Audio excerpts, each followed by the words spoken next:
जय हिंद मित्रों, दासत्वादी शो के खास प्रोग्राम दोसा दस्तक में आप सभी का स्वागत है। इस प्रोग्राम में हम बात करेंगे दिन भर में दोसा में क्या रहा, रात 10 बजे तक क्या कुछ हुआ। पिछली रात की बात करें तो लालसोट उपखंड का जो दर्दनाक वाकया वो आप सभी के सामने है। आप उसके बारे में सुन चुके होंगे, देख चुके होंगे और चर्चाओं के माध्यम से जान चुके होंगे कि वो दर्दनाक वाकया कितना दर्दनाक था, उसमें क्या क्या हुआ, कुछ मौतें हुई और बहुत से लोग घायल हुए। वाकया दर्दनाक था। उसके बाद दौसा जिला कलेक्टर राजकीय जिला चिकित्सालय दौसा पहुंचे, वहां घायलों से मिले, उनकी कुशल जानी और जिला कलेक्टर देवेंद्र कुमार ने सभी संबंधित अधिकारियों कर्मचारियों को निर्देशित करते हुए कहा कि यहाँ माकूल व्यवस्था हो और सभी का इलाज प्राथमिकता के साथ हो। इसके अलावा नरेश मीणा प्रकरण को लेकर आज दौसा मुख्यालय पर, जिला मुख्यालय पर काफी चर्चा रही, सुगबुगाहट रही और हलचल देखने को मिली। नरेश मीणा के समर्थकों ने आज न केवल उनकी रिहाई और अन्य मांगों को लेकर यहाँ रैली निकाली, बल्कि अपनी ताकत भी दिखाई और जिला कलेक्ट्रेट के मुख्य द्वार के सामने प्रदर्शन करते हुए एक ज्ञापन दिया। ज्ञापन के माध्यम से उन्होंने कहा कि नरेश मीणा की जल्दी से जल्दी रिहाई हो और जो लोग दोषी हैं उनके खिलाफ कार्रवाई हो। इस तरह की मांगे उन्होंने रखी। नरेश मीणा के कांड के बाद आज एक सोशल मीडिया पे एक वीडियो और वायरल हो रहा है, उसमें एक बार फिर थप्पड़ कांड की गूंज सुनाई दे रही है। उसमें भी एक व्यक्ति ने एक पुलिस अफसर पर हाथ उठाया।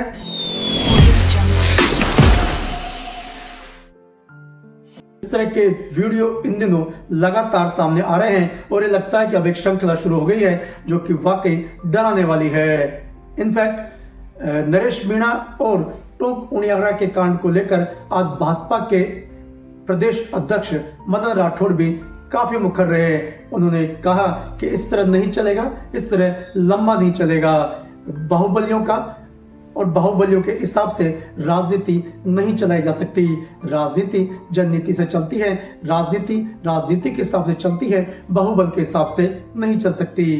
आइए देखते हैं क्या कुछ कहा भाजपा प्रदेश अध्यक्ष मदन राठौड़ ने इस संदर्भ में। उसके बाद में कांग्रेस के सचिव हैं धीरज गुर्जर, उन्होंने कहा कि नहीं मानेंगे तो जूते से समझाएंगे। अधिकारियों के लिए स्टेटमेंट उन्होंने दिया। प्रदेश किस दिशा में बढ़ रहा है? क्या अधिकारी अराजकता की तरफ बढ़ रहे हैं या नेता बाहुबल की तरफ बढ़ रहे हैं? ये वास्तव में दुर्भाग्यपूर्ण स्थिति है। जैसा कि आपने सवाल किया, मैं ये कहूँ कि ऐसे लोगों को बेनकाब करना चाहिए जो किस दिशा में ले जा रहा है राजनीति को। क्या दादागिरी की राजनीति चलेगी? क्या गुंडागर्दी की राजनीति चलेगी? क्या कोई व्यक्ति पुलिस के संरक्षण में से और किसी को अपराधी को छुड़ा करके ले जाए, ये क्या बात है? गुंडागर्दी का राज है राजस्थान में पैदा करना चाहते हैं क्या? कोई व्यक्ति कहे कि जूतम पैजार की बात कहे, ये कोई राजनेता के लक्षण है क्या? ये ऐसे संस्कार, ऐसे के बाहुबलियों का राज चलेगा क्या, या नीतिगत राज चलेगा? व्यक्तित्व, कृतित्व, ये सब कैसा होना चाहिए ये निर्णय करे। ऐसे लोगों को निश्चित रूप से और बेनकाब करने की जरूरत है। उनको कभी भी संरक्षण देने की कोई जरूरत नहीं है, तो अपने आप लाइन पे आ जाएंगे वो सब। यदि उनको संरक्षण देने का काम कर दिया और बाहुबलियों का राज पैदा कर दिया, तो फिर मैं सोचता हूँ कि सभ्य लोगों को राजनीति में कैसे वो और अपना स्थान बना सकेंगे, कैसे वो राजनीति कर सकेंगे। और मैं सोचता हूँ कि हमारे मतदाताओं को ऐसा फैसला करना चाहिए कि किस दिशा में वो बढ़ रहे हैं।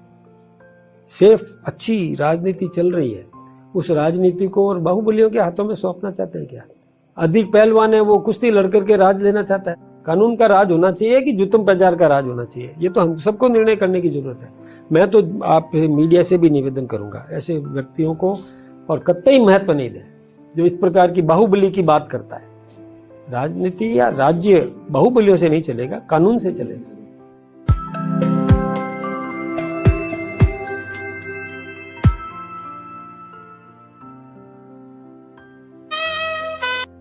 मित्रों, विधानसभा चुनाव संपन्न हो चुके हैं। अब सभी को बेताबी से प्रतीक्षा है मतगणना की। मतगणना से पहले लोग अपने अपने स्तर पर चर्चा कर रहे हैं, किसी को जिता रहे हैं, किसी को हरा रहे हैं, जैसा कि हमने कल के बुलेटिन में बताया था। लेकिन मित्रों, अब वो समय करीब आता जा रहा है जिसको लेकर लंबे समय से हम लोग इंतजार कर रहे थे, यानी 23 तारीख का बहुत ज्यादा दूर नहीं है। प्रशासनिक स्तर पर और दौसा जिला निर्वाचन विभाग ने इसको लेकर अपनी तैयारियां शुरू कर दी है। दौसा जिला निर्वाचन अधिकारी देवेंद्र कुमार ने आज एक प्रेस नोट जारी किया और प्रेस नोट जारी करके उन्होंने बताया कि मतगणना शहर के पीजी कॉलेज में होगी पीजी कॉलेज में यह मतगणना 17 टेबल पर होगी और इस 17 टेबल की मतगणना के लिए 18 राउंड होंगे। मतगणना शहर के पीजी कॉलेज के मतगणना केंद्र यानी कमरा नंबर 13 में होगी और राजनीतिक दल और उम्मीदवार अपना अपना एक पर्यवेक्षक कह दीजिए, एक एजेंट कह सकते हैं, उसे वहां बिठा सकते हैं जो कि मतगणना पर निगरानी रख सकता है। तो मतगणना अब ज्यादा दूर नहीं है। अब तो जिला प्रशासन ने भी और निर्वाचन विभाग ने भी अपनी तैयारियां शुरू कर दी है। तो ये था छोटा सा बुलेटिन दोसा दस्तक। इससे हम दिनों दिन और प्रखर करेंगे और गहरा करेंगे और आपको दिन भर की खबरें, दिन भर दोसा में क्या हुआ, देश में क्या हुआ, प्रदेश में क्या हुआ, ये दिखाएंगे।